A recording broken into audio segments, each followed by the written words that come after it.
dari tahun-tahun sebelumnya. Dana desa khusus, dana desa hanya diperuntukkan untuk dua bidang. Bidang apa saja? Bidang pembangunan dan bidang pemberdayaan. Nah, bidang pembangunan itu berkaitan dengan sarana prasarana. Ada pembangunan gedung, ada pembangunan jalan, ada pengadaan jaringan air bersih. Kemudian di dalam itu ada kader posyandu dan urusan PMT. Kemudian ada insentif tenaga PAUD dengan urusan pengadaan alat perdana PAUD misalnya. Itu menjadi kewenangan dari bidang pembangunan. Nah, selain dari bidang pembangunan ini, ada bidang pemberdayaan seperti yang saya sudah jelaskan tadi. Bahwa kenapa khusus bidang pemberdayaan ini angkanya begitu tinggi, dialokasikan anggarannya 30% minimal dan harusnya tambah dan total pagu dan yang masuk. Supaya kenapa? Sehingga uang itu bisa diputar. Bagaimana caranya? Supaya apa? Mendatangkan dua tujuan. Pertama, peningkatan pendapatan masyarakat. Sebenarnya bukan dua tapi ada tiga. Yang kedua adalah menciptakan lapangan pekerjaan. Yang ketiga adalah peningkatan pendapatan asli desa. Nah, kalau ternyata di bidang itu belum tersentuh, berarti PDPAD kita belum sampai angka yang kita harapkan, berarti ada kelemahan kita dalam mengurus bidang pemberdayaan itu. Di situ ada fokus tadi saya sudah sebut, ada lingkungan, ada transportasi, energi, informasi dan komunikasi, sosial, kesehatan dan gizi, pendidikan, lalu usaha budidaya, pertanian. Nah, kalau kita di sini Pak Kepala Desa fokusnya pada budidaya lebah madu. Ya, karena targetnya adalah menjadikan Desa Ubak sebagai desa madu di tahun 2020. Mudah-mudahan tercapai, kita aminkan itu. Kemudian berikutnya itu adalah pelayanan usaha. Ya, ada beberapa poin tetapi yang mungkin menjadi fokus kita. Produk unggulan desa. Kemudian ada embung atau penampung air. Ya, ini soal penyediaan air bersih. Ya, jadi kalau misalnya tidak bisa gali sumur, ya harusnya embung. Kemudian sarana prasarana olahraga itu juga harus dibangun. Jadi misalnya pemuda, kami butuh lapangan voli, butuh lapangan futsal. Kenapa tidak dibangun? Itu penting kok. Kenapa? Ada di prioritas. Lalu layanan dikelola oleh BUMDes. Nah, ini. Jadi BUMDes atau dikenal dengan Badan Usaha Milik Desa menjadi satu-satunya badan usaha yang ada di tingkat desa. Yang kalau pemberdayaan itu lebih kita perkuat di BUMDes nanti, pengelolaan kita bangun di sana, maka target kita PAD tadi yang kita mau harapkan akan tercapai. Pertanyaannya adalah sejauh mana BUMDes kita bergerak dan sudah sampai di mana? Nah, ini artinya bahwa kita harus terus memberikan support. Kalau pengurusnya sudah ada, support supaya bersemangat dalam bekerja. Kemudian BUMDes ini juga bisa menciptakan lapangan pekerjaan. Contoh seperti apa? Kalau kita ini setiap tahun bangun rumah, butuh batako. Kenapa BUMDes setelah dapat penyertaan modal tidak beli semen, tidak beli pasir, panggil anak-anak yang punya kemampuan untuk bikin itu batako, lalu BUMDes jual. Ini daripada kita beli di luar desa, kan yang rugi siapa? Kita yang rugi. Tenaga kerja sudah kita rugi, uang ini kita rugi lagi. Ya, mungkin itu fokusnya di situ. Lanjut. Ya, ini saya kira ini lapangan kerja juga akan ada muncul di sana, masyarakat. Kemudian perbaikan gizi sudah tercover semua di situ. Lanjut. Oke, lanjut. Lanjut. Ya, sampai di sini. Perbaikan rumah. Jadi perbaikan rumah kenapa ditanda khusus di sini, itu menjadi program pemerintah provinsi untuk masyarakat yang masih mendiami rumah tidak layak huni, itu harus dicarikan solusi. Bagaimana caranya? Juga hari ini akan kita bahas bersama. Kita sepakati kegiatan itu atau kita tosa kegiatan lain. Lalu di situ ada penerangan, ada tandon, perpipaan. Jadi misalnya ada sumur bor, tetapi ternyata airnya hanya di situ, tidak dialirkan kemana-mana. Masyarakat masih sulit menjangkau air itu, sama saja. Karena itu harus dipikirkan. Ada di sana ada perahu ketinting, ada tambatan perahu, jalan permukiman, jalan desa dan lain sebagainya. Sekarang cukup jelas. Lanjut.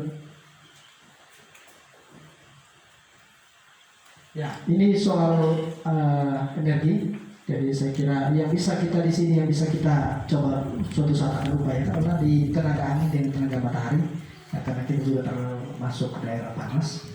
Kemudian biogas. Nah, biogas ini sebetulnya adalah kotoran ternak.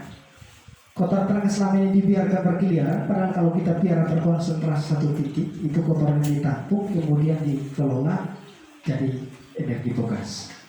Lalu di sana ada fokusnya adalah internet. Internet ini saya mau kasih satu gambaran begini. Sebelum saya lanjutkan, kita selama ini pernah berpikir saya malam ini mau makan daging ayam, tapi tidak tahu siapa yang jual ayam. Padahal di desa kita ini semua orang main Facebook. Pernah tidak kita berpikir untuk buat grup Facebook, terus kita posting siapa yang jual ayam? Terus atau satu deh, saya jual saya punya ayam. Pasti betul orang itu butuh. Bayangkan kalau misalnya kita butuh, kita cari keliling satu desa, waktunya bensin habis di jalan. Akhirnya beli ayam yang harga kita tahu tidak cocok, akhirnya kita rugi. Kita tidak tahu beli pulang, tapi kita tetap rugi karena bensin. Kalau itu tetap kita bangun, terjadinya komunikasi melalui media sosial itu, lalu terjadi kesepakatan, transaksinya dilakukan pada saat kita datang, dan pasti masyarakat yang jual juga dapat uang, kita yang beli juga kebutuhan kita terjawab. Itu contoh. Lanjut. Ya, ini jambanisasi. Kemudian tikar pertumbuhan. Jadi tikar pertumbuhan ini adalah tikar pengukur stunting. Ini kalau posyandu dengan KPM punya bagian. Itu dengan sininya menjadi prioritas di tahun ini. Lanjut. Ya, itu tadi seperti yang saya singgung, itu kegiatan PAUD juga nampak di sana. Kemudian informasi yang berkaitan dengan gizi. Ini nanti ke depan kita akan bikin yang namanya pelatihan atau sosialisasi tentang gizi. Gizi ini bukan hanya soal makanan, tapi budaya. Contohnya apa? Selama ini budaya kita ini kan waktu kalau misalnya pada saat makan, yang makan itu kan bapak duluan yang makan. Padahal mama ini lagi mengandung atau lagi menyusu anak. Bapak waktu bangun makan itu pokoknya dagingnya sih disikat buang semua. Jadi kalau mama makan, sup cuma kuah dengan tulang. Mau dapat gizi dari mana? Nah, ini budaya ini yang harus kita ubah. Nah, ini cara berpikir kita ya. Karena beranggapan bahwa bapak ini kan pencari kerja, jadi dia cari uang, jadi dia harus makan enak. Tidak pernah berpikir saya punya istri ini makan, dia harus bagi lagi untuk anak yang ada dalam kandungan atau yang lagi menyusu. Tidak pikirkan gizinya, tetapi hanya pikirkan diri sendiri. Nah, ini kesadaran ini yang harus kita bangun. Nah, itu bagian dari sosialisasi yang kita harus perkuat di tingkatan masyarakat nanti. Oke, berikut lanjut. Tadi sudah disinggung. Ya, ini lanjut sebelumnya. Terus lanjut terus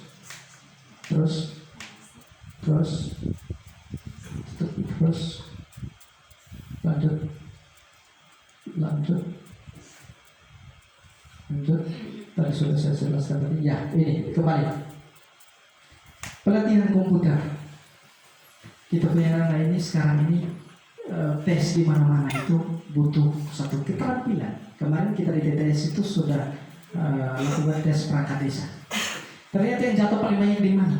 Tidak bisa komputer. Tamatannya apa? Ada yang sarjana, tapi tidak bisa komputer. Kedepan kita juga di Kabupaten Kupang adalah lakukan seleksi perangkat desa.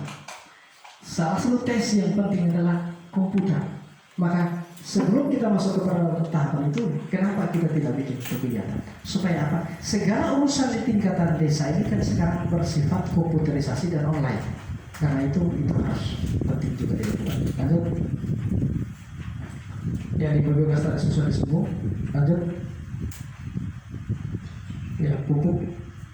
Ada pengadaan pakan ternak. Lanjut. Nah, ini fokus di sini dulu. Kayak telur. Kita ini kan urusan adat sedikit-sedikit kayak ada. Denda sedikit kayak ada. Pertanyaannya, kita pernah tidak sebagai produksi kayak telur? Nah, jangan sampai kita beli dari desa tetangga. Baik kok dapat, tapi kalau tidak dapat, kasihan.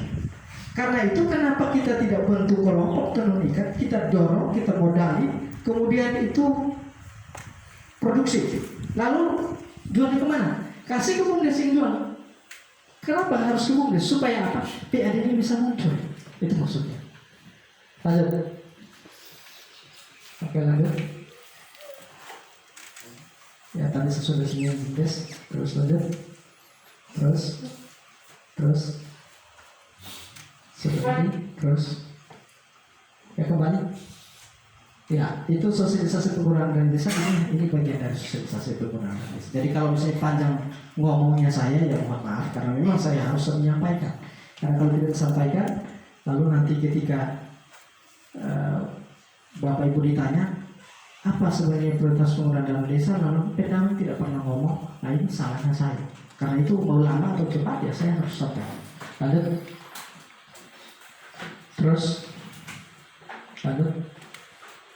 Terus sekian dan terima kasih.